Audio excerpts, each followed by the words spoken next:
Good afternoon, everyone, and welcome to Teaching Artist Talks, Arts and Corrections. We're just going to take a brief moment to let folks join the session, and then we're going to dive right in.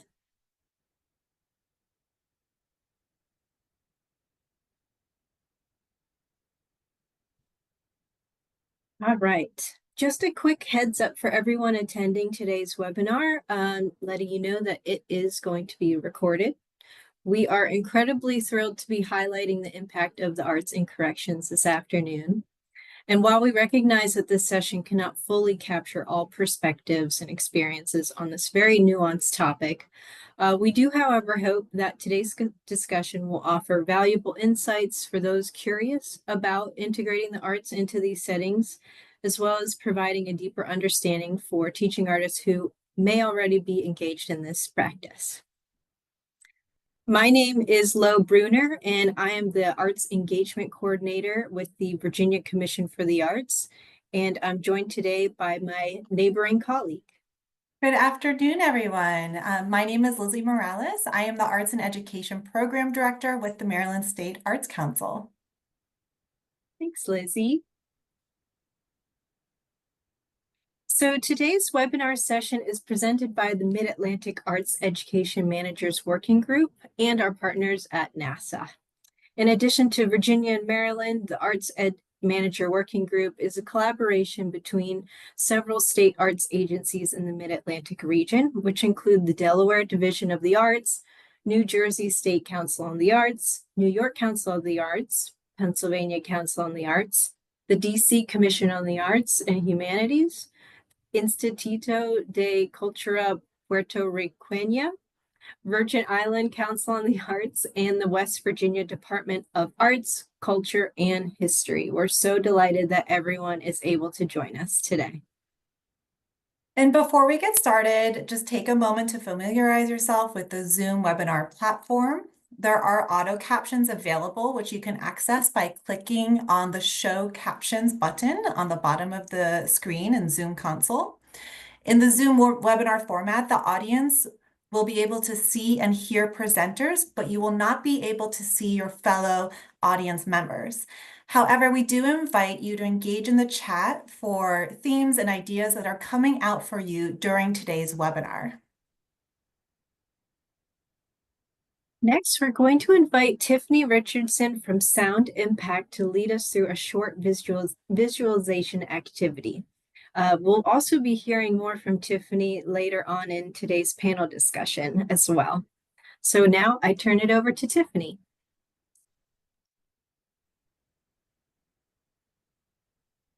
Close your eyes. Pause for a moment and take a deep breath.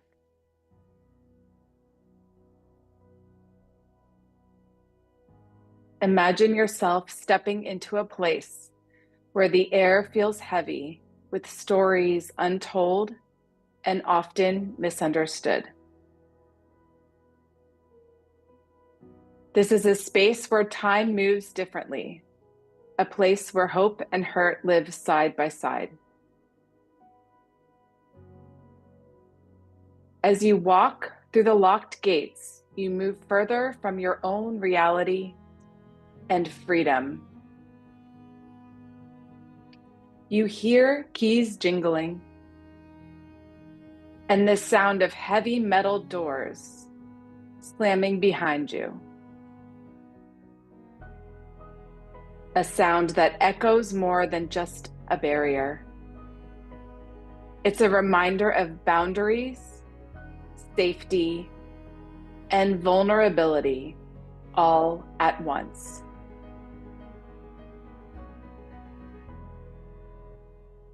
You notice the muted color of the walls and feel your own footsteps, each one reminding you to tread gently. The sterile scent of the air contrasts with the warmth of the faces you see. Young people navigating complex circumstances and emotions. Your eyes meet theirs with humility and care. There's a quiet curiosity, perhaps even skepticism, but also a flicker of something more, a desire to be seen and heard. Each moment here matters. It's not just about being present. It's about bringing kindness and understanding into a space where trust can feel fragile and fickle. In this moment, you carry a purpose, not to fix, but to connect. Let the power of music open doors to healing, expression, and possibility.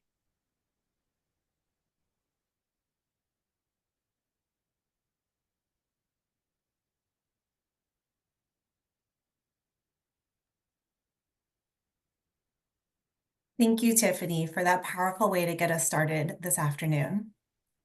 So now I'd like to take a moment to introduce Daizha Brown, who is the policy analyst with the Arts Education Partnership. And in her role, Daizha provides relevant information on arts education policy and other education policy topics for education leaders across the country. I'd like to invite Daizha to turn on her camera and share more about her work in arts education and in the juvenile justice system. Thank you, Daizha. Thank you for that introduction, Lizzie. I'm super excited to be here with you all today. I got started in this work earlier this year, and this has been one of my topics of focus this year. So without further ado, let's just jump into today's discussion. For those of you who may not be familiar with AEP, nearly 30 years ago, the U.S. Department of Education and the National Endowment for the Arts came together with the National Assembly of State Arts Agencies and the Council of Chief State School Officers to create the Arts Education Partnership. For short, we say AEP. With the goal of promoting and ensuring that all students across this country have access to an excellent arts education. And so through research, reporting, counseling, and convening, we are able to connect partners who are passionate about arts learning to the knowledge and the people that help them do great things. The Arts Education Partnership believes that arts education leaders do better work when they're connected to powerful information and resources. And we know that well-informed leaders are crucial to ensuring that learners have access to an excellent arts education. And we take pride in the role that we continue to play in making this happen. You can move along, Will. Thank you. So AEP continues to be supported by the National Endowment for the Arts and the U.S. Department of Education, and we are currently administered by the Education Commission of the States. You could go ahead. Thank you. So on the screen here are some of AEP's most utilized resources. So one of our longest standing resources is our Arts Ed Search resource, which is a searchable and filterable database of over 300 studies related to arts education.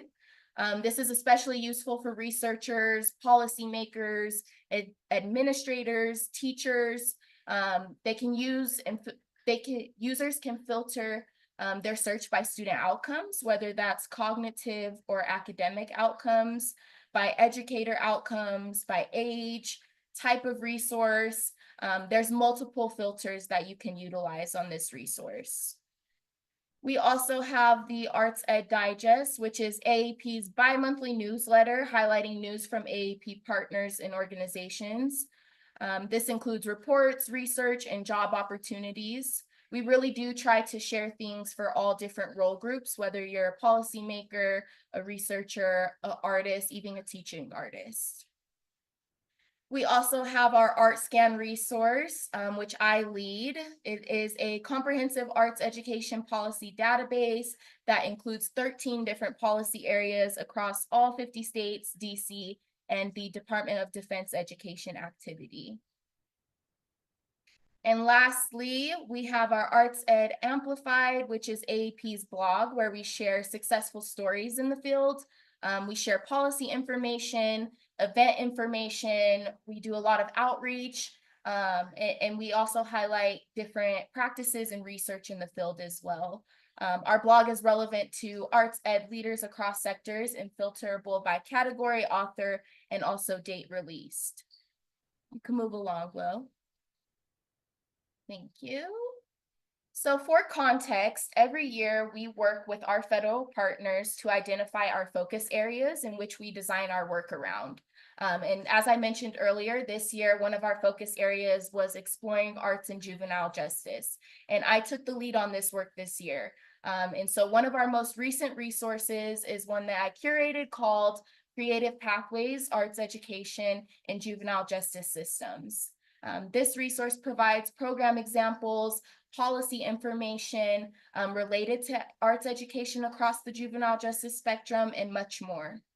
My favorite piece of this resource is that we highlight artwork made by students involved in the justice system, which was very important for me to incorporate in this type of resource. There is visual art you can view from students involved in the Youth Art Unlocked program at the Genesee County Juvenile Justice Center in Flint, Michigan. And you can also view a cover of All of Me by John Legend that incorporates the guitar recorded by an Austin classical guitar student at the Gardner Betts Juvenile Justice Center in Austin, Texas. My goal here for today is to cover what arts and juvenile justice looks like from a system level, covering different points of entry for arts education within this ecosystem, the challenges of this work, and also covering relevant policy considerations that will then lead us into a conversation with our panelists who engage in more direct service work with youth involved in the justice system. So look forward to that later here in just a bit. You can move along, Will. So as you engage in this work, I think it is really important to acknowledge the two different positions of thought in this space. One, we have abolitionists that believe that the juvenile justice, system should be eradicated, while reformists advocate for change within the current system to improve it. We do not take a stand with either position, but we do believe that the arts fit within both perspectives.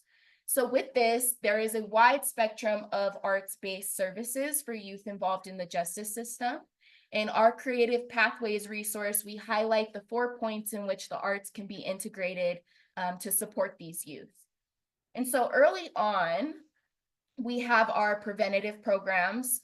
Preventative programs can help to reduce risk factors that increase delinquent behaviors. Risk factors refer to certain personality traits, environmental conditions, family conditions, and school conditions that are associated with delinquent behaviors. Preventative programs that incorporate arts-based activities help children develop and strengthen their cognitive, regulatory, and social and emotional skills that can positively influence their academic and future workforce trajectory. As you all may know, there are multiple points of intervention within the juvenile justice process to integrate arts programming, including during initial contact through those preventative programs, but also during correctional placement and during reentry as well. So we see that direct arts-based intervention programs within facilities often have tremendous positive impacts on youth. These are types of programs whose overall goal is to reduce recidivism through creative practices, often led by teaching artists, that allow youth to really grow and discover future possibilities for themselves. And we will dive into, the intricacies of different direct intervention programs within facilities in just a bit. And we also have transitional programs. So transitional programs provide youth with support services as they re-enter society from out-of-home placements. Arts-based transitional programs involve collaboration among placement facilities, including in correctional institutions, schools, families, and communities to provide arts activities that assist youth development for a successful transition. You'll hear from our panelists in just a bit about how these efforts look in action. And lastly, it is no secret that there are great traumas associated with involvement in the justice system. Some imposed on youth during their time within facilities, and many traumas imposed on youth even before and after involvement in the justice system.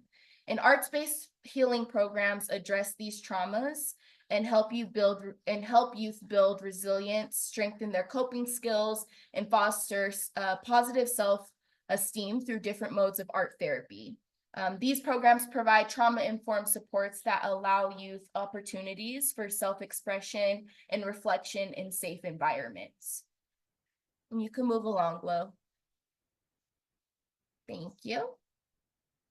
So taking into consideration the different programs within this ecosystem, there are a variety of role groups who influence the creation, planning, and implementation of arts-based services for youth involved in the system. So I want to acknowledge quickly that here on the graphic, this graphic was released a few years ago, and since then, the Arts for Incarcerated Youth Network has changed their name to Arts for Healing and Justice Network. So I just wanted to name that. But I will give you all a moment to look this graphic over, and then we'll jump into it.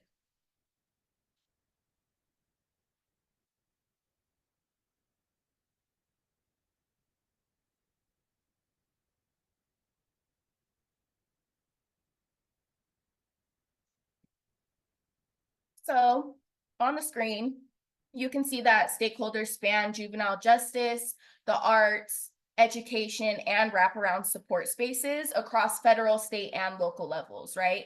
So I want you all to see that youth are intentionally placed in the center of this graphic to symbolize that across stakeholder groups in this ecosystem, youth remain at the receiving end of efforts and should always be considered in decision-making and development processes. There are also stakeholder groups that span these areas, including grant makers. This graphic can be found on our Creative Pathways resource if you are interested in getting that. I do want to name specifically that there are stakeholders who are often omitted from decision-making conversations, including youth who are justice involved, families and guardians, educators in the classroom, and teaching artists, and community representatives, such as credible messengers, to name just a few. And this is important because better policymaking can occur when these stakeholders are engaged. They are the people with direct experience and insight to best understand the needs, successes, and potential opportunities of programs. So I invite you to take a closer look to identify those who are currently in your networks and those who you may seek to engage with in service of this work. And consider how you can align your work with youth at the center always. You can move along, Glo. Thank you. All right, so I wanted to also talk through some of the challenges that have presented themselves within this ecosystem and in providing youth involved in the system with arts programming. So one of these challenges is obviously access. So access to the arts is challenging in and of itself across the education system, but when considering these programs for justice-involved youth, the issue is only exacerbated. Access to programs is often limited and undervalued, and access to teaching artists in this space is limited as well. Another challenge is length of engagement. For many youth, especially in out-of-home placements, arts programming is often some of the only times, in a lot of instances, the only time that youth get to engage in meaningful activities outside of their dorms or cells. These engagements are not always allotted the full time that they require, or they're even cut short for reasoning that's not always clear. Some programs may only enter a facility for a month and then no longer be offered due to funding limitations, or the priorities among the facility has changed, for example. So access in the community is only an extension of this. So upon re-entering society after incarceration, arts programming is not typically offered to supplement re-entry supports and can be difficult for youth to navigate with no guidance. Another challenge is around data. So data collection and sharing in this space, especially across sectors, is usually very limited as well. This can make it difficult for stakeholders to collaborate and provide arts programming. And data limitations can also cause a disruption in access, because if a young person is transferred to a new facility, for example, from one that was offering arts programming, teaching artists cannot access that youth's information during transitions and cannot ensure the transfer of art services either. Another challenge here in this space is around administrative support and priorities, right? So as I mentioned before, providing arts programming is not always supported or made a priority by administrators in schools and in facilities. And navigating this ecosystem with little support from key decision makers is very difficult.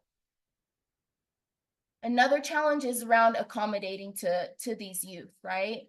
There are already so many negative stereotypes attached to youth involved in the justice system, which makes facilities a lot of times less inclined to accommodate to youth needs outside of basic instruction that they are required to receive through state statute and code. And finally, I'd like to name that, collaborating across sectors and across stakeholders who have influence over youth involved in the system is very complex. We have different role groups who envision different types of supports for youth, and it can be very challenging to coming to a mutual consensus around arts-based programming efforts. You can move along, Will. So to combat these challenges, the leaders we identified at the local, state, and federal level can collaborate around specific policies to expand arts education within the justice system. So let's get into some of these policy considerations. You could go ahead, though. Thank you. So we know that relationship building among correctional owners, staff, and the folks and organizations in the community offering arts programming is key to exploring direct arts education intervention programs, which we talked about earlier. And there are ways to organize meaningful collaborations across stakeholder groups. This collaboration might be formalized through a task force or advisory network, typically created by governors, legislatures, chief state school officers, state boards of education, and even post-secondary boards. Grant makers can be very important members of these groups as well. And so task forces are often created to formalize partnerships and supplement primary policymaking channels by creating a space for a broad range of stakeholders to study topics in a more focused way. And so this may lead to greater buy-in of task force recommendations and may prompt further action from policymakers. I'll highlight an example here. So a few years ago, the Maine Juvenile Justice System Assessment and Reinvestment Task Force was created to establish a continuum of community-based alternatives to incarceration for youth in Maine. And this task force eventually released recommendations for stakeholders to consider in this space. Another way to collaborate is by implementing data sharing policies, which I touched on in that challenge, the challenge slide. So policies around data collection and reporting are often guided at the agency level. And when these don't align across agencies, it could create barriers to collaboration. So different policies can either prevent sharing of data outside of the agency, or it can be inconsistently collected and then reported on and can't be used for a variety of purposes. This can also limit program evaluation and may be something to keep in mind when considering reporting requirements for these types of programs. So policy can be implemented to support and protect cross-sector data sharing so that agencies and the individuals involved have access to the best available information to support you through prevention, intervention, transition, and healing. You can move along, Lo. All right. Another policy consideration is around aligning policy and funding. Federal and state resources prioritize the bulk of education funding to state-run facilities, but this funding is not specific to the arts. Additionally, funding is often tied to facilities rather than young people. And so when youth move out or across facilities, they often lose access to programming or resources. Policy and funding can be aligned to support these arts-based programs. And one way of doing this is by amending ESSA plans to include arts programming specifically under Title I, Part D, which is prevention and intervention programs for children and youth who are neglected, delinquent, or at risk. Title I, Part D funds can also be used to support prevention and transition programs that we talked about earlier. Funding streams can also be articulated through legislation, right? So in 2019, for example, Louisiana passed legislation that states that arts-based programming may be established within juvenile detention facilities and articulates the different ways that these programs can be funded, included by state appropriations, cooperative agreements, or even by grants. And finally, policymakers and grant makers alike can clearly define what evidence-based means and share this across funders. These definitions can help secure funds for these types of programs and evaluations. You can move along, Glo. All right. So arts requirements can be an important part of sustaining programs and can be implemented through policy as well.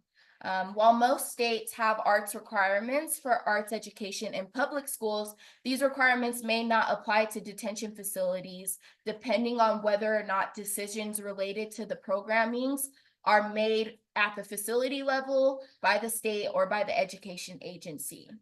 And so Nevada, for example, state statute says that a child who has not previously been adjudicated delinquent or in need of supervision, and the unlawful act committed by the delinquent child did not involve the use or threatened use of force or violence against a victim, can be ordered by the juvenile court to complete an alternative arts program.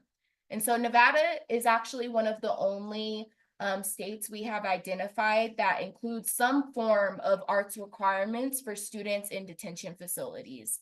But like I mentioned, facilities and districts can also set these requirements for youth.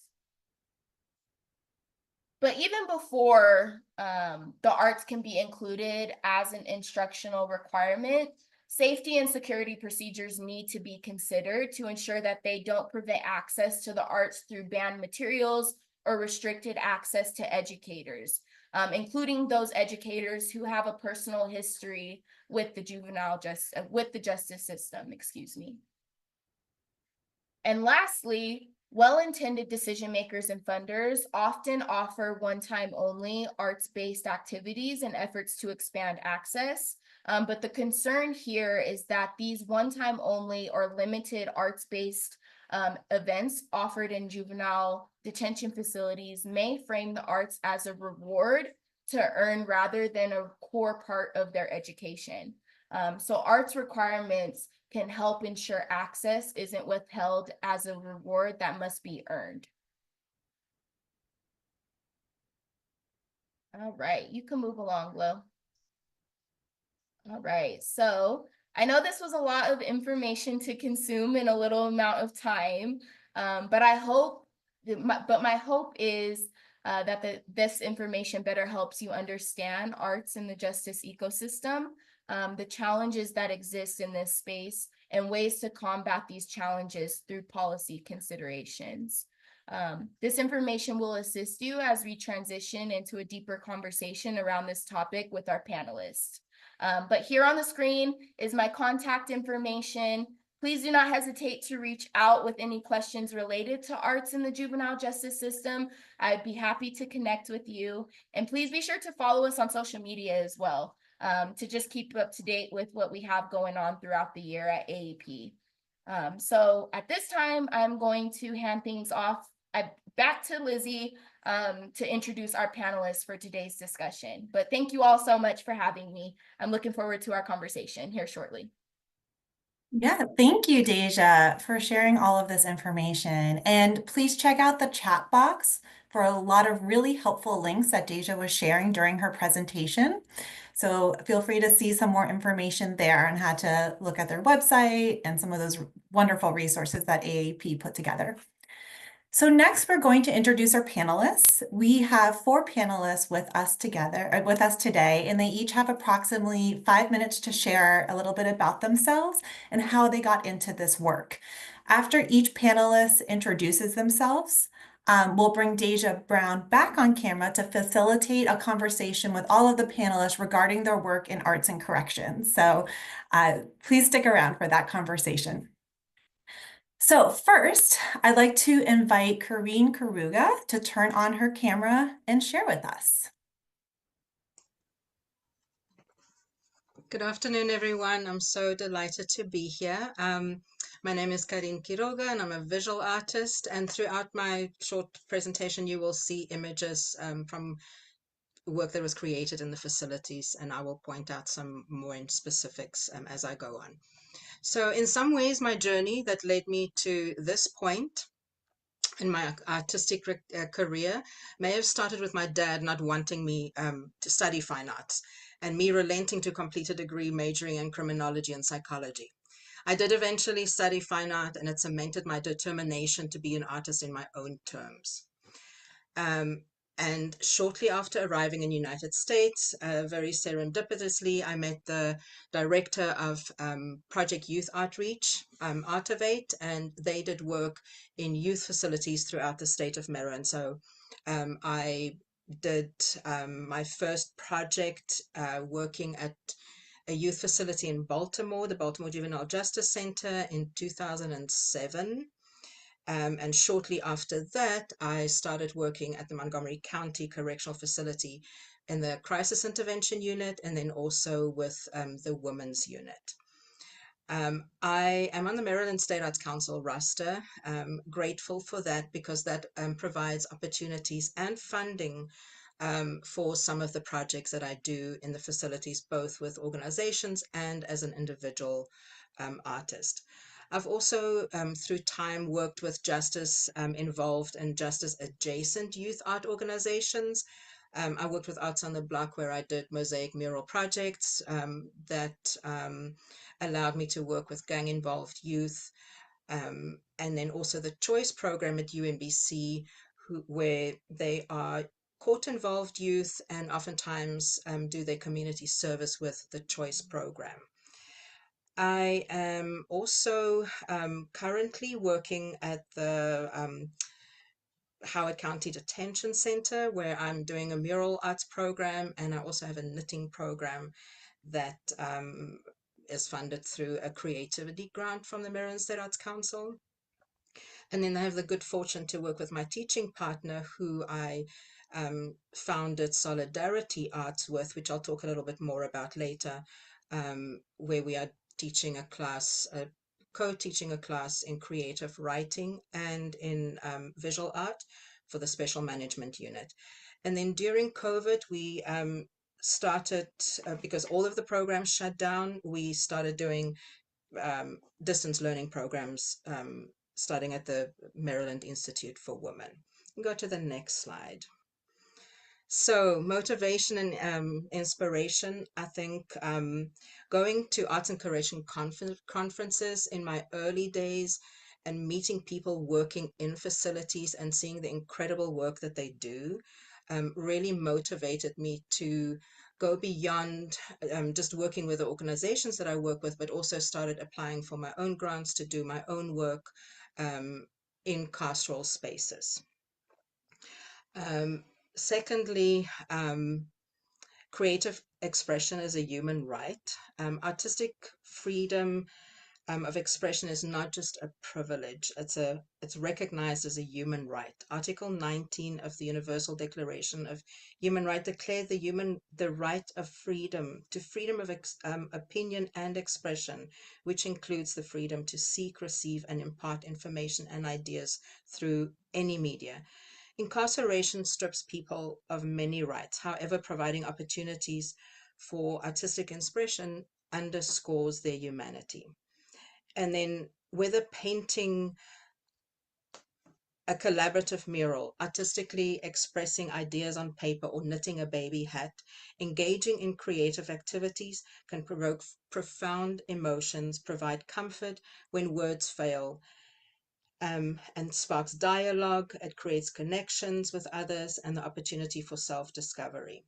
Probably the single most motivating factor is the artists and creatives that participate in my classes and workshops. Their willingness to be vulnerable and take creative risks, and their openness to express themselves visually constantly inspires me. Their commitment to learning new skills and their bravery to create despite their circumstances deeply motivates me. And then finally, collaboration and community. As I said earlier, I have the good fortune to have a partner that worked with me. We founded Solidarity Arts, that came out of collaborating during the pandemic on providing distance learning packets to facilities throughout Maryland, and then also teaching together. It is really inspiring and motivating to have someone to bounce ideas off and to plan together and collaborate, and that really supports my teaching practice. Can you go to the next slide, please? Having a trauma-informed teaching practice is at the core of teaching in the carceral spaces. It involves creating an environment that allows participants to feel safe to express themselves authentically without judgments, and to build trust that it's clear expectations and boundaries.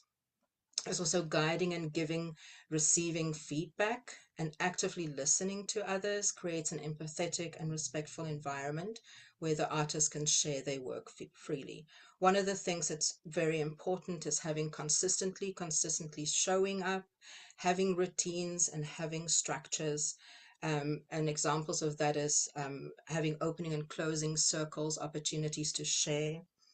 Mindfulness practices are key. It sets the tone, and listening to music, having visualization exercises like we did in the beginning, is really helpful in creating these safe spaces. Choice-based instruction is empowering to the artist. Incarcerated artists have very little choice and agency, giving the participants the opportunity to freely choose how to and with what materials to create is very liberating. Taking the temperature, that happens from walking into the facility to start teaching. The staff at the facilities are there, and their role is safety and security. And we don't know what we step into. So always kind of feel what it feels like as you walk into the facility. What are the offices like? Is there a certain feel to it? And then also with the participants, we don't know what happened just before they step into our classrooms. So creating an environment where you can just walk in and kind of just feel what is happening, and the willingness as a teaching artist to stop and say, maybe let's abandon everything. Something happened just before the class started. Let's reevaluate and redirect. We can go to the next slide, please. So what you're looking at now are just some examples of work created. The top left one is with the Choice program at UMBC. It's installed at the Baltimore Juvenile Justice Center. And some of the youth who participated in the program actually attended court in the Justice Center. And some of them even expressed the fact that they could show their art to their judges, how impactful that was.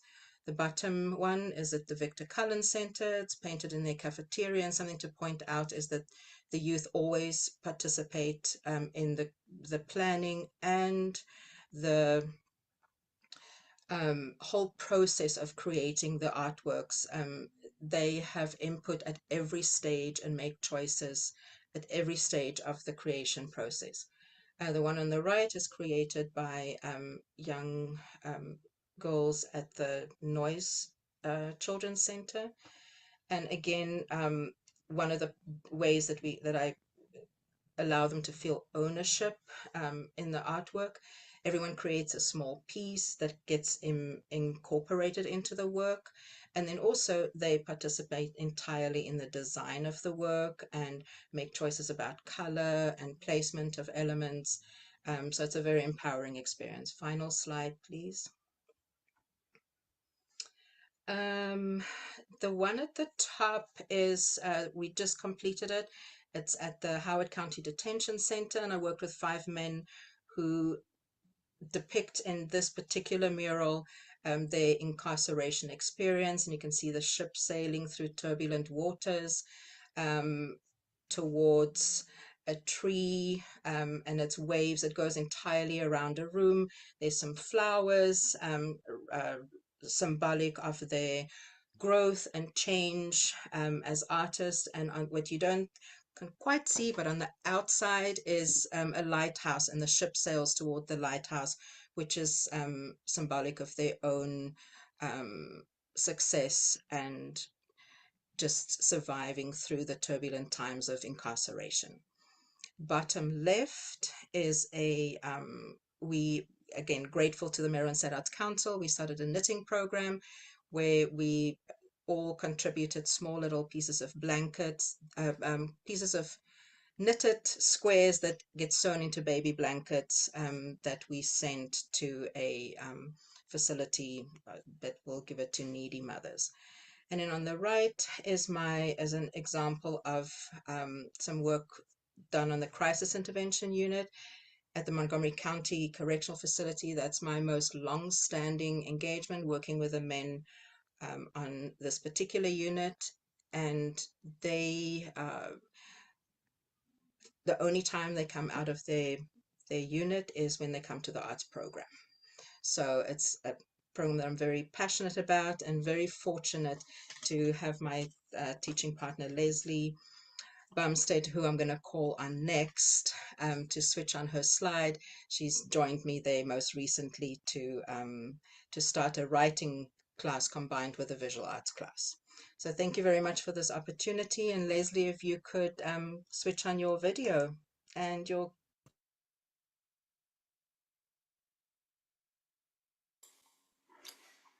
Hello, everyone. Thank you, Karine. And thank you, everybody who's here today. I'm really happy to be part of this. I'm Leslie Bumstead, and I'm a poet and an educator. And as Karine was mentioning, we co-founded Solidarity Arts together. I'm also a teaching artist on the Maryland State Arts Council roster, for which I am very grateful. And I have been teaching creative writing in prison since 2014. So below is a list of the facilities I have worked at. I'm currently at Maryland Correctional Institution in Jessup, otherwise known as MCIJ. And as Karine mentioned, co-teaching a class with her at the Montgomery County Correctional Facility.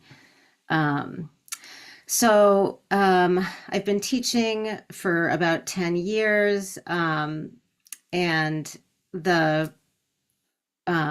I think Karine already mentioned the Maryland Correctional Institution for Women, where we did the correspondence program during the COVID lockdown. So I didn't teach in person there, but we would drive up the curriculum and drop it off at the facility, everybody in, full gowns and masks. And then we would pick up outgoing work and provide feedback and then bring it back into the facility. And that went on for, I think, about 6 months. And then for a couple of years after that in various facilities all over Maryland. Next slide, please. So that is actually a picture of the facility that I work at, MCIJ. I don't think I'm supposed to do that, but I was leaving and I saw those geese crossing the little street, and there's a guard tower on the left that I don't even think is used. But so I sneaked in that picture. I had no connection to the carceral system except for my work as an investigator for the Public Defender Service in DC when I was 19 years old. And my job involved frequent visits to prisons and jails. And I saw clients and families deeply damaged by the criminal justice system. Later, I had a mentor who talked enthusiastically about her experience teaching creative writing workshops in prisons out west, and that always stuck with me. So about 11 years ago, I decided to look into teaching creative writing in prison, and I searched online for organizations with prison writing programs in Maryland, but I couldn't find any. And I now know that there were a few, but perhaps my Google search terms weren't quite right. And in any case, I eventually found an email address for the volunteer services director of Maryland State Prisons, and I emailed her. And she sent my class proposal and resume to the facilities in my geographical area, and a sergeant at MCIJ responded. So once I had done the paperwork, my class began. And I'm telling this story because I feel like sometimes you just have to create your own program. And it seems a little scary and unconventional to just cold call the prison system and say, hey, I'm a creative writing teacher. Do you need any creative writing classes? But in my case, it worked out. And, now I've been there for 10 years. Next slide, please. So I call it the perfect storm. It's very simple. I love writing, I love teaching, and I love working with marginalized groups. So I did this work as a volunteer for about 5 years, showing up every Monday morning at MCIJ. And I was eventually able to go from volunteer to paid work through collaborations with organizations and grants from the Maryland State Arts Council, for example. I didn't have any experience teaching inside a prison. It was truly trial by fire, and I learned as I went, and I did make a lot of mistakes, and I didn't have anyone to talk to about it. So as Karine was mentioning, like having somebody to run things by, and someone who's done this kind of work to ask questions and get an idea what kind of things you're dealing with when you go into a facility, because there are a lot of details that you just can't know until you've done it. But I did not tend to have any difficulties with the participants themselves. I saw right away that it was important to establish two things: respect and trust. And the respect has always been easy. The minute the participants see that I respect them, they treat me with respect right back. And then trust is relative, but in this case, it means that I do what I say I'm going to do. And that involves showing up every week. As Karine was mentioning, consistency is so important. Next slide, please. So this is just an example of a class that I have done. And I start with a warm-up exercise that's low stakes. It's fun. It could be whimsical. Participants often come in feeling angry or depressed. They miss their loved ones. They're not in a great mood. And so introducing a topic like this, I heard about the robot, just invites imagination to kind of help them shift gears. And this prompt in particular always goes over very well. I get responses that range from, a short science fiction story to a letter home. The participants are so creative, and they really enjoy this kind of thought exercise. And then this prompt comes from a creative nonfiction writer and teacher, Dinty Moore. It's called Just Add Water, because he's talking about those little dinosaurs that you can plop into water, and then it's like a little tiny sponge, and then it grows into a dinosaur. And this kind of prompt is intended particularly for people who might be intimidated by the idea of writing an essay or writing about themselves in a general way. And when you break it down in this way, they've done it before they even realize they've done it. So I give them index cards, and on each one, they write these 4 things: 30 nouns, something someone said to you a lot when you were young, a smell from your past, and then describe a part of someone that you love. And I noticed that number 4 is often about their moms.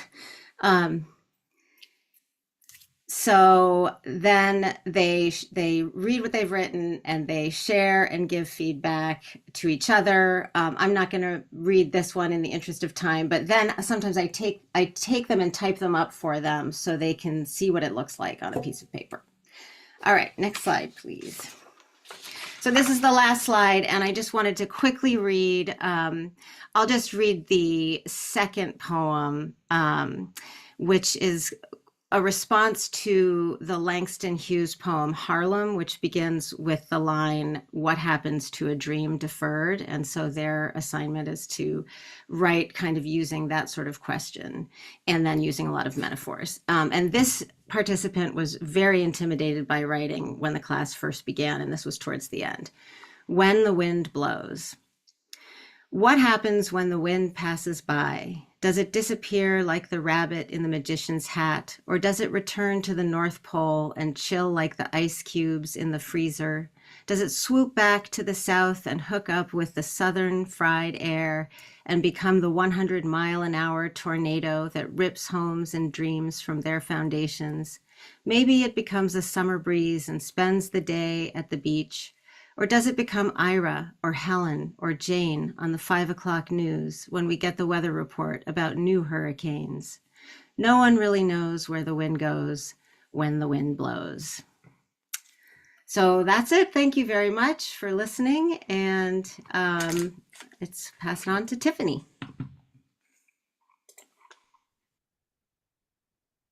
Hi, everyone. I'm so honored to be here today to represent Sound Impact. I am a co-founder of the organization, co-artistic director, and teaching artist.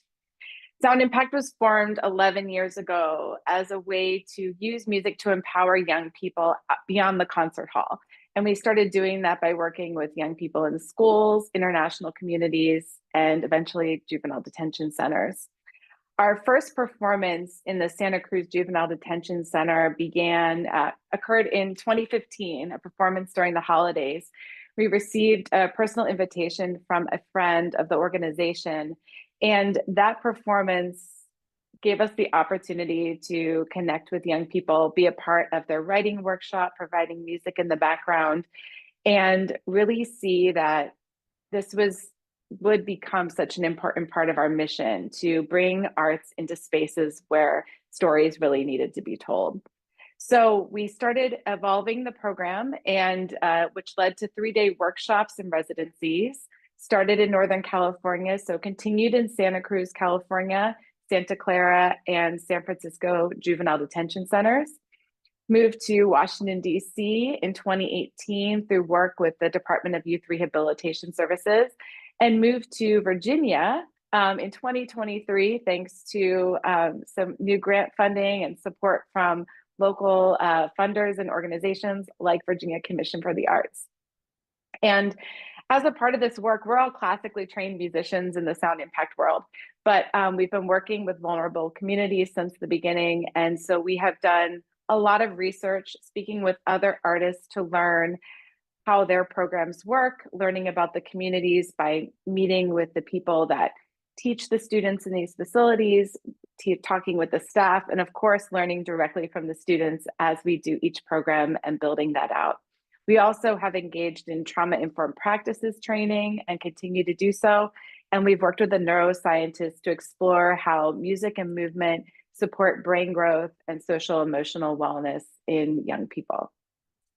Next slide, please. So our programs are 3-day residencies, which we call Use Your Voice residencies. And the first day we are going in, performing, getting to know the young people, using music as the lead connector, using it as a mode for reflection, and then letting the young people create. And this is all geared at leading up to our final performance or presentation, which happens on day 3. Each Use Your Voice residency has a different theme or follows a different story, sometimes even perhaps a play or an opera.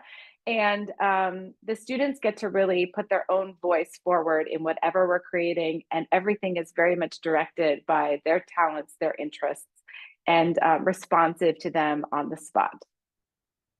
Next slide, please. So music is our primary mode because we're all musical artists first, but music unlocks the creativity alongside many different other modes. So we're using creative writing and storytelling and poetry, mindfulness and movement, melody and songwriting, and vocal and instrumental performance. And there's a different combination and recipe for every single residency, and seeing what talents and interests each group of students that we're working with bring. And in these workshops, we're typically working with 12 to 15 teens and performing for a larger group, but the intensive work is happening with that core group of students over the 3 days. Next slide, please. And collaboration is a huge part of what's making our programs really exciting right now. So collaborators that we get to bring in help us expand our artistic team and the genres we're able to present. It helps us meet the students with more diverse creative interests and lots of different genres. So Chris Timber's band is down here in the lower right corner. Their band came in and we did a 3-day songwriting workshop incorporating rock and folk music, blues, jazz, gospel type influences, where the students got to write their own songs. And our most recent collaboration, which we're excited will continue, is with the Washington National Opera at the Kennedy Center. They were presenting the opera Fidelio, which tells a story of a man that was falsely imprisoned, became a political prisoner. And we used this as the theme and center point for the residency. The students in Northern Virginia Juvenile Detention Center got to create their own version of Fidelio, adding their own spoken word, poetry, music, and performing as a part of the choir alongside some opera superstars, including Solomon Howard. And they got to put their own flow to this this very well-known opera and create their own version, which they dubbed Free Flow. And it was really exciting to see how they took an over 200-year-old opera and really modernized it and made it their own. And next slide, please. This is a part of the final presentation, the culminating performance. And what we're able to do is as a part of this, the students get to share their own stories, share their thoughts and feelings, gives them an opportunity to share what they've created with their peers, with staff, and sometimes teachers from the facility, and also family members and caregivers that are able to attend. So they get to practice public speaking, performing, and share something about themselves that they might not have known before. And obviously, their community might not have known about them. So it's really a privilege to be able to collaborate with the youth and see what they create as a part of these residencies. And as a part of this work, I'm very excited that we get to collaborate with the amazing team at the Northern Virginia Juvenile Detention Center. And I'm going to invite Michael Thigpen to come on and share more about his work. Thank you so much, Tiffany. It's just a pleasure to be here today. I'll tell you a little bit about the work that I get to do and partner with people like Tiffany and Sound Impact. I've been working in juvenile justice for several years now, but I've also served as a former superintendent at 2 facilities, one in Indiana and one in Virginia. Over that time, I have always loved the arts and had been introduced to the arts in 3rd grade, singing in the choir, so nervous, and a kid who was very shy, but I really believe that the arts saved my life. I grew up in Brooklyn, New York, in an environment that was very crime infested, if you would. And there were so many decisions or so many paths that I could have taken, but the arts really freed me, gave me a path forward, gave me a voice to be able to communicate what I may have been feeling or experiencing. And so that has been so impactful for me. It led me to want to, at one time, go to Broadway. But then I felt led that it wasn't for me to be on the stage, but to create a stage for young people to be able to find their voice and to communicate their woes or hurts or life stories. And so it's to open the door for others. So I've been working with young people for over 30 years now. And it has been everything to me. It's meant the world to me to see lives transformed by stories, by singing, by dancing, by having these different visual art platforms to share with others their story, their destiny. So, in my time of working with young people, there has been passions or nuggets that have been created over this time. And so I want to share some of those nuggets with you. While working with young people, there is a partnership that happens between the facility and artists who come in, and that is a partnership to create a safe and trusting environment, which was shared earlier. But I'm glad we're saying the same thing to make sure that not only do the young people feel safe, but the staff feels safe about the items we may be bringing into the facility, that the artists that are coming and feel safe in the environment that they're working in. And then out of that safety, there is so much trust that's given to each other that we're going to keep each other safe, but then also at the same time, young people feel like they're not being judged, that they know that they can share out of the reservoirs of their own life, their own stories, their hurts, and be able to receive a form of healing. The second thing that I find to be a very important nugget is to adapt the program to be very trauma informed. All of our kids have experienced trauma. Not only have our kids experienced trauma, but our staff, ourselves, we've all been through some form of trauma in our lives. And so being very cognizant that that is going on in the room and being able to identify when a moment happens, when we need to take those breaks, when we need to ask deeper questions, when we need to be able to say, hey, what are you feeling right now? What's happening right now? And then also structuring our programming that addresses it, that allows us to say, okay, hey, this might be triggering for a young person, so maybe we won't go down this path. Maybe we'll go a different way. Because after the art activity is over, there's a staff that's going to have to deal with whatever has been unearthed in that moment. So working together, partnering and saying, hey, I noticed this in a session with this young person. Maybe someone, a caseworker or case manager can dig deeper with that young person. Another nugget that I've seen over the years of working with young people in these type of settings is allowing that young person to have their own personal voice, their own agency in the moment, to be able to tell their story. We can create the stencil, if you would, but allowing them to pick up the colors, the paint or the crayons or the markers, whatever it is, to paint out and fill out their own story. Because we find so often that as young people are trying to develop and grow, there's so many walls that they hit and so many barriers that they hit. And to be able to give them a way to communicate those barriers is so important. And so I've seen some dynamic things happen when kids have the freedom or have the agency to share their own voice.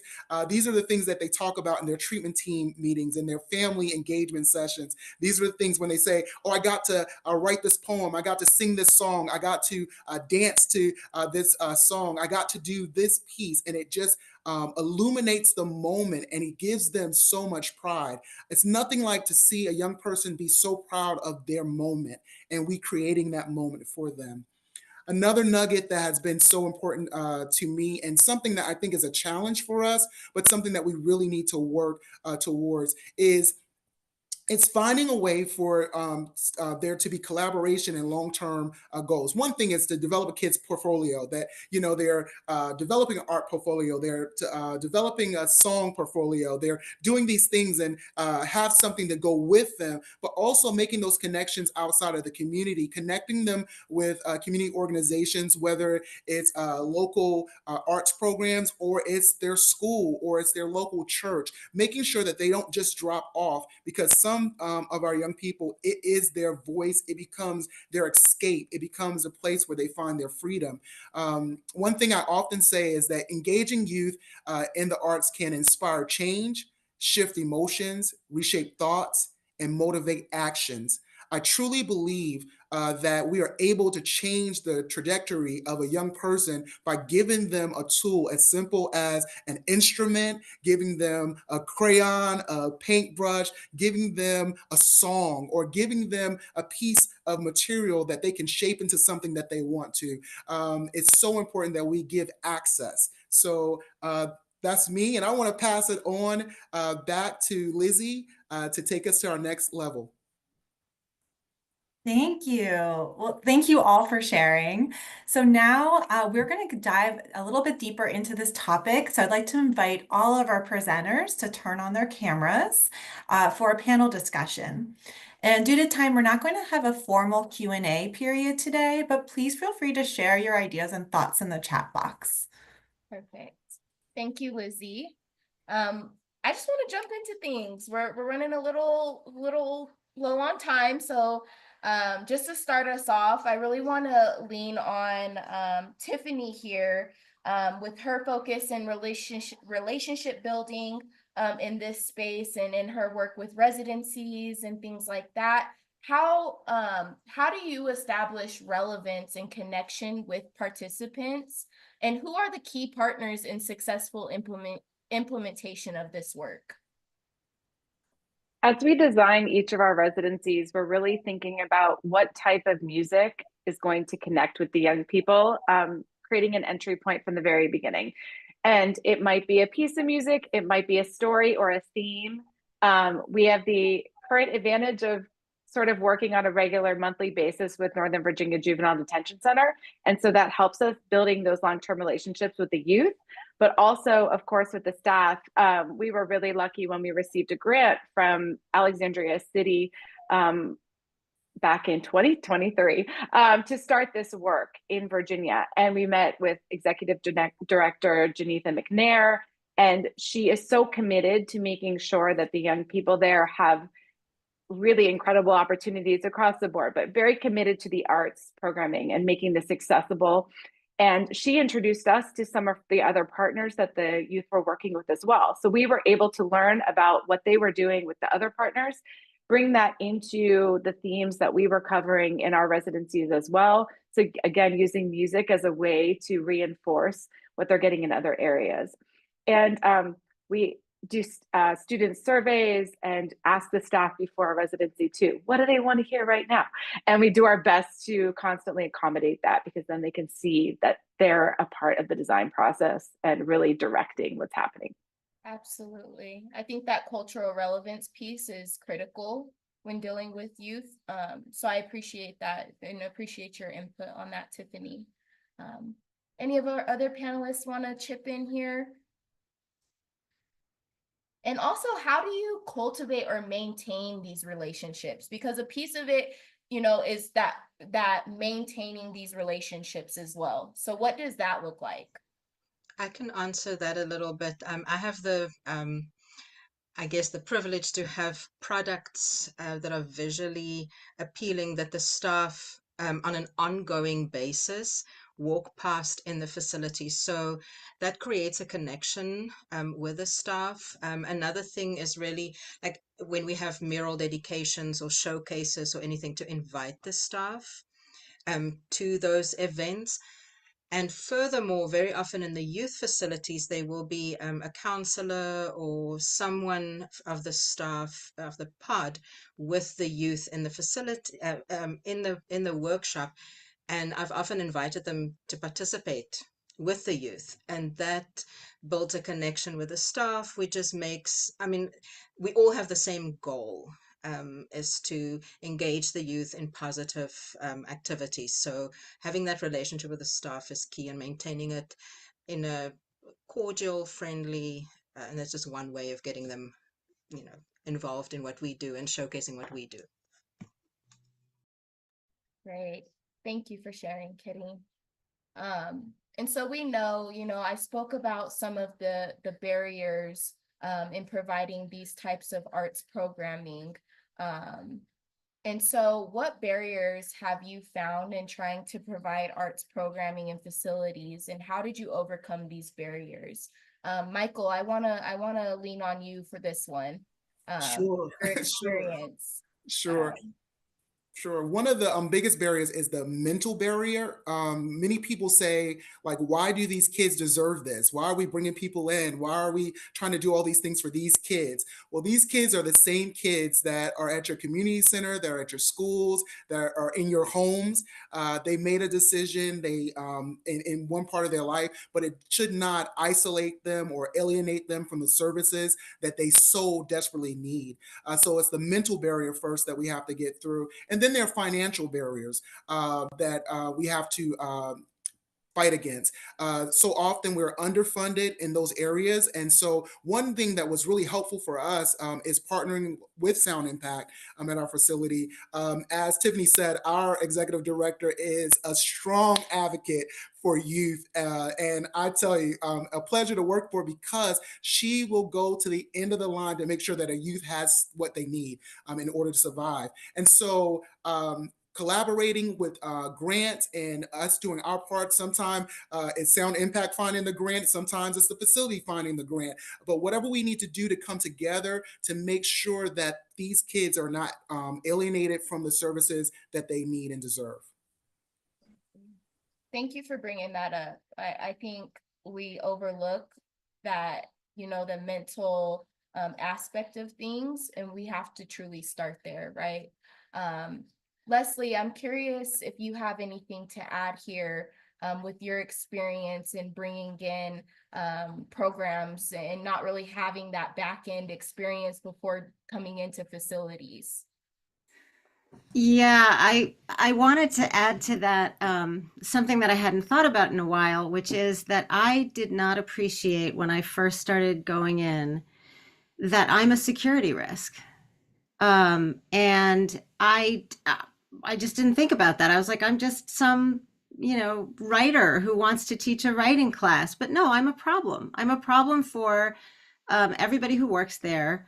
They can't trust me because they can't trust anybody coming in. And so that takes a lot to get used to. And depending on the facility, like they're also different. And one of the ones that I work at has had a lot of problems in terms of, things coming in and out. And so they're particularly careful about that. But the situation got so hostile at one point that there was an arts teacher who stopped coming. He just didn't want to deal with it anymore. And that was really heartbreaking. And to this day, they don't have a new art teacher. So I think things are different there, and they could, but I just wanted to bring that up because it's something, now that I'm used to it and I understand how it works, and I can be more respectful of what correctional officers have to deal with and all of that. I haven't thought about it lately, but it's important for anybody new going in. I never thought of that.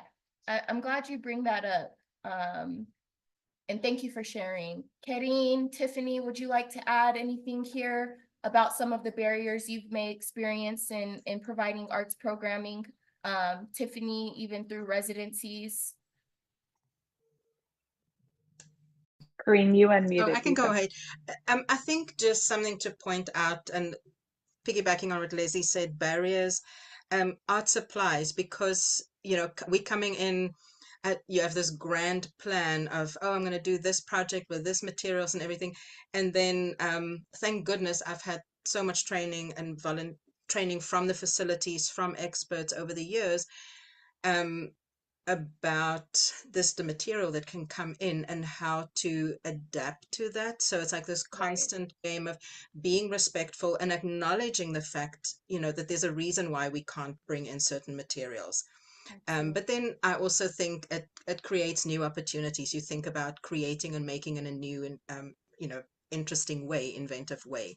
So art supplies for visual artists is always just a challenge, but some facilities are amazing in that they have ways of dealing with it in a different way, and it makes it easier.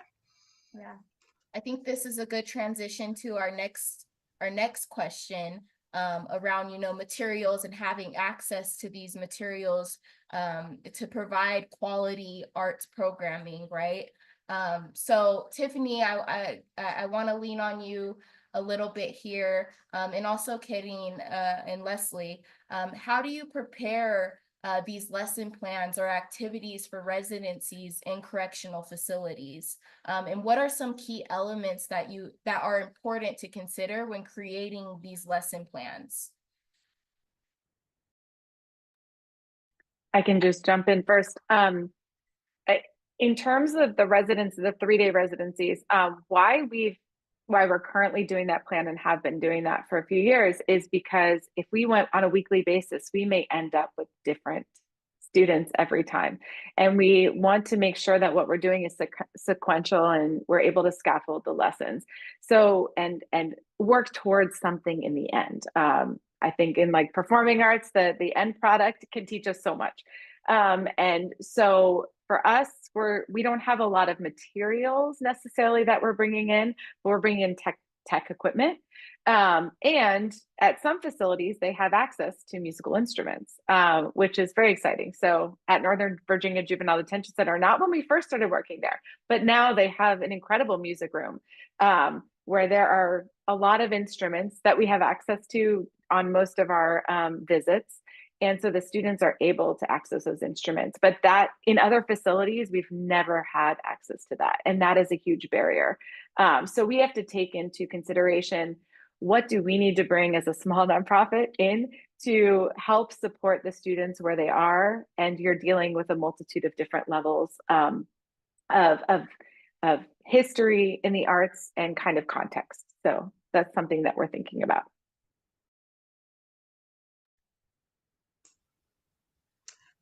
I'll jump in here. I think one of the things that, again, helpful is Leslie and I planning together. And since we're doing visual art and creative writing together, is giving multiple entry points to our participants that they can, whatever the prompt is, they can make the choice and have agency over how they express themselves, whether they do it visually through creating visual art or writing. And I think it's very important to give them that opportunity when we plan. And I always think it's having plan A, B, C, D, and E ready to roll. Absolutely. So with that, in talking about the different types of programs offered, what types of arts activities do you find students and facilities are drawn to? And I want to throw this question in here, y'all. I know we didn't discuss this, but I love this question by Emily in the chat. And also to extend off of that, what are some of the strongest socio-emotional benefits that you see from these programs? So we're going to kind of two-part it. And I'll lean on Leslie and Karine to lead this conversation, if you want to jump in.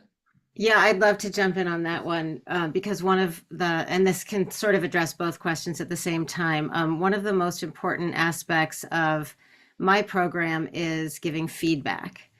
And unlike high school students I teach, pretty much 100% of the participants in my classes want to share out loud what they've written. It's really remarkable. And then I like to create the atmosphere where we are giving encouraging feedback. What did you notice that you liked, or what stood out to you, and stuff like that. And I have to do very little modeling of that. They sort of got the memo already, and I see so much support that they have for one another. So I'll have a wide range of skill level, and somebody who feels a little less confident about his writing will be bolstered by everyone in the room. And they'll say, oh my gosh, look what you wrote. This is amazing. I love that. And they'll give him exactly what he needs. And so this, I think it creates this sense of safety in a place where, yeah, obviously there isn't a lot of that. And relationships are formed in those workshops that carry on outside of the workshop. And so to me, that's like just super rewarding. I love to see that. Absolutely. And Michael, I know in your position, in really seeing that reentry and being involved in the reentry piece of this, where do you find students are really drawn to program wise, and some of the benefits that you've seen among students from these programs? Anytime we give them the opportunity to do their own thing, especially in writing, whether it's writing a rap or writing a poem, it's always the most creative moment. I have my kids when we do one-on-ones when I meet with them, and they're wanting to share with me what they wrote.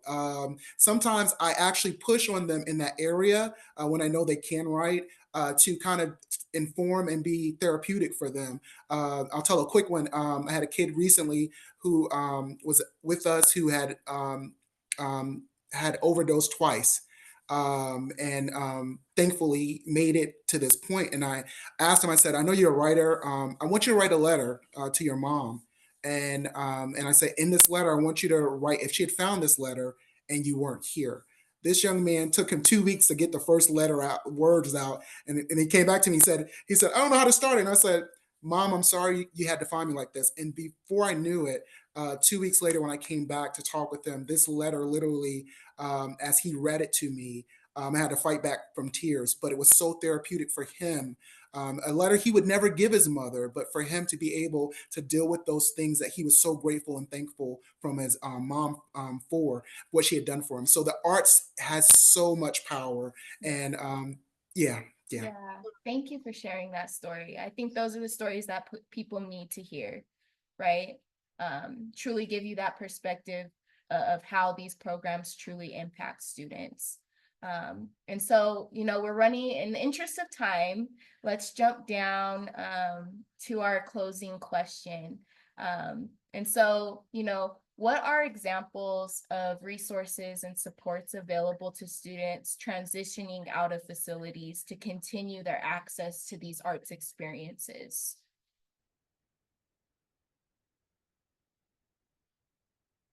And Tiffany, Michael, Leslie, Kedding, anyone could jump in here, wrap us up. Yep. I'll start out. I think some of the resources are very natural, whether it's community centers for our young people, the Y, just natural supports in the community. There are a lot of free resources that are out there, but also like churches. We got kids who play instruments, and there are churches that are like, if we could just find somebody to play the drums, or we can find somebody to do this.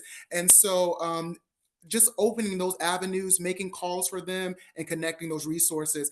Sometimes we think it takes a lot of money, and sometimes it does, but often there are a lot of free resources right around us. And I can jump in here with one example of something that we were able to do at Sound Impact. We met a student through one of our residencies in 2023. It was a very talented poet.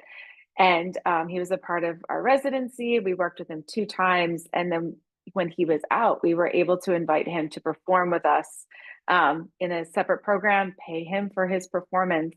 And it was such an incredible opportunity for us to collaborate with him. He wrote this brand new piece, and it was just amazing to see.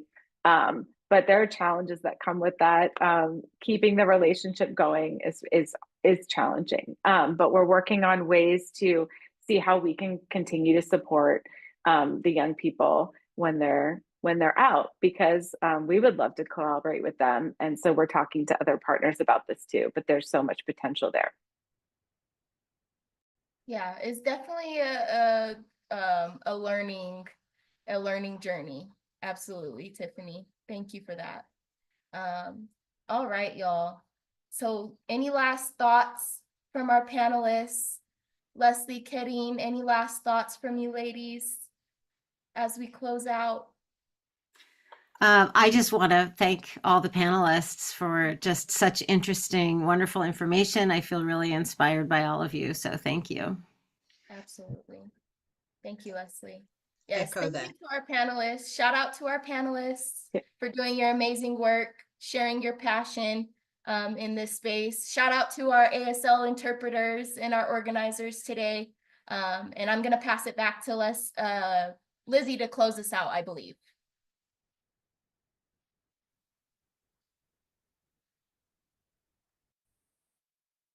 Well, thank you, everyone. That was incredibly insightful. And like Daizha said, we appreciate the work that you all are doing. It's so critical. And thank you for sharing with us today. Again, thank you, Heather and Stephanie, our wonderful and lovely ASL interpreters. And lastly, I'd like to thank our colleagues at the Mid-Atlantic Arts Ed Working Group for their support in making this webinar happen, and to our hero, Samantha Clark, who really helped out with a lot of the logistics for this session. So round of applause. Thank you all. I'm going to pass it over to Lizzie. Yeah, I'd like to just thank you, the echoes. This was such a wonderful webinar. I really enjoyed the webinar and listening to all of our presenters just share. So just thank you so much for doing this, for your time today, and to our audience for also being with us in this space this afternoon. We are putting a survey link into the chat box. This is the first time that we are putting together this virtual session in this particular format. So we really would appreciate your feedback on this session. Over the next few minutes, we'll leave the room open so people can use that survey link in the chat box. The survey is brief and it should only take a few minutes. But again, your feedback is so valuable for us and what we want to provide for our audience in the future. So thanks again for joining us today. And once again, thank you to our presenters for sharing their knowledge and their time. We really appreciate you all. Bye-bye.